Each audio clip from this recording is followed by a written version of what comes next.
Most of us have fond memories of heading to the arcade to sit in an extremely uncomfortable racing seat and jam out to an increasingly chaotic soundtrack while tearing through a polygonal version of San Francisco at top speeds.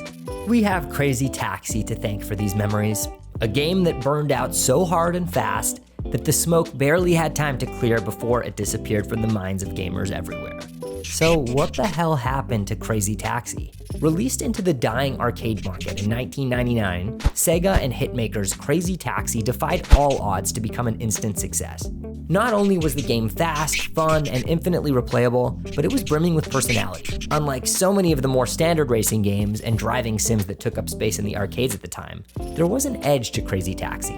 Released on the cusp of a new millennium, Crazy Taxi is undeniably a product of its time. From the totally radical voice that beckoned would-be players towards the machine, Hey, come on over, have some fun with Crazy Taxi! To the sound of Offspring's All I Want that blared all over the game's demo screen, Crazy Taxi had a very obvious and unapologetic attachment to late 90s aesthetics. Add that to its inclusion of brands like Pizza Hut, Fila, and Tower Records, and it's clear why it would be popular with kids and teens of the era. And so, seeing an opportunity to make even more money, Sega ported the game onto the Dreamcast in January of the year 2000. If the Crazy Taxi arcade game was a success, Sega's Dreamcast port was a runaway hit. Given that the hardware behind the arcade and Dreamcast versions of the game were fundamentally the same, no concessions had to be made to bring Crazy Taxi to home consoles. That meant that the stellar graphics, hyper-fast gameplay, and 90s attitude were here to stay, and they could actually include additional mini-games and a brand new map. The game made over $30 million in sales, making it one of the highest-selling games in Dreamcast history. But despite the impressive numbers and warm critical reception, Crazy Taxi couldn't save the Dreamcast from its ultimate fate. In 2001, Sega withdrew from the hardware market and had to start licensing out some of their franchises. This included Crazy Taxi, which would subsequently be ported to PC, Xbox, PlayStation 2, and GameCube.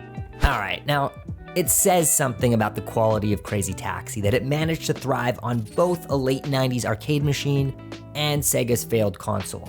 And although it was a buggier play experience, the PS2 version of the game actually managed to outsell its Dreamcast predecessor, proving that audiences everywhere were hailing this taxi.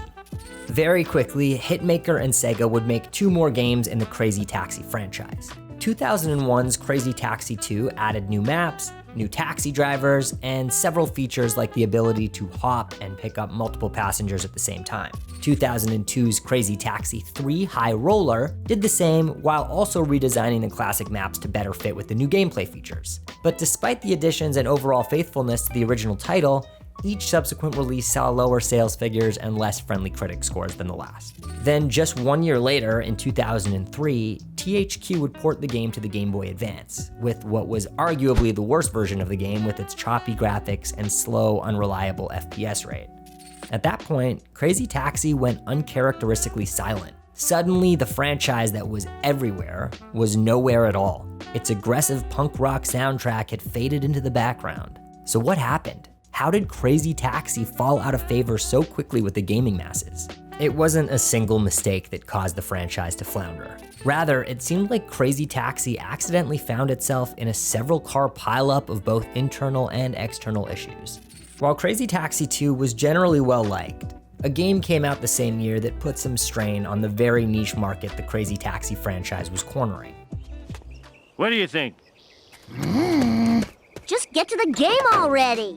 EA's The Simpsons Road Rage was an unambiguous Crazy Taxi clone.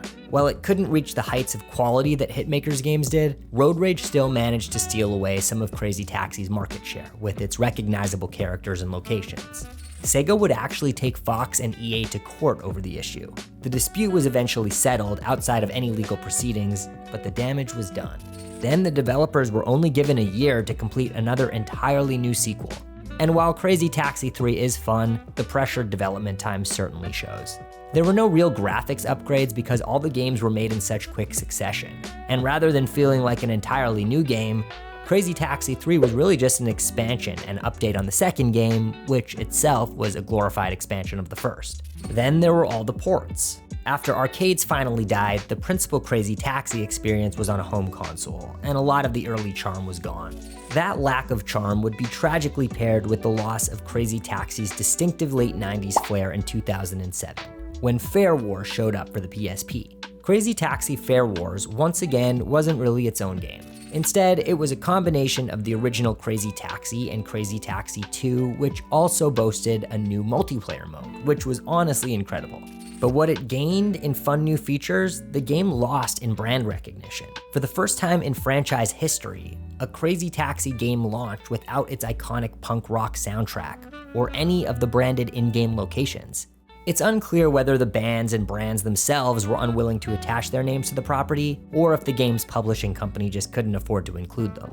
But either way, it was a blow to the overall feel of Fair Wars, and an indication that the series was headed downhill at full speed.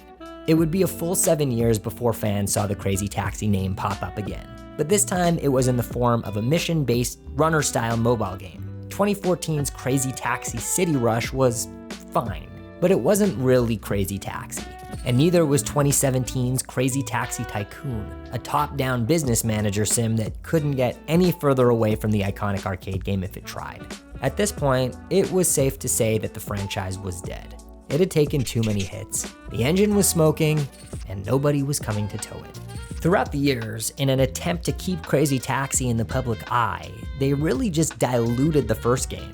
Between the countless ports to various systems, sequels that were really just updates in disguise, and the eventual removal of the game's soundtrack and recognizable 90s iconography, Crazy Taxi was stripped of a lot of what made it special. And then, this over-the-top 90s style arcade game somehow had to get through the 2010s, the golden era of gritty realism. It lost its arcadey charm, it lost its identity, and it lost its cultural relevance. Nowadays, if you want to play Crazy Taxi, you'll have to purchase a version of it on Steam. But while it's still just as fun to play, it too has been stripped of all the nostalgic branding and songs, making it feel like an oddly incomplete game, a shell of the real thing. However, there is hope. Some modders have been working to restore the Steam version of Crazy Taxi to its full arcade glory days, and Sega may be looking to return to the series again someday. Despite the many diluted ports, clone games, misguided mobile spin-offs, and the dated style that's baked into the series' identity, the original Crazy Taxi is still remembered for its quality. And with the rise in popularity of the Y2K aesthetic, there's still a chance that if and when Crazy Taxi does return, it will do so in full force. Thanks so much for watching today's video. Make sure you leave a like down below and subscribe to Nerdstalgic Gaming for more content just like this.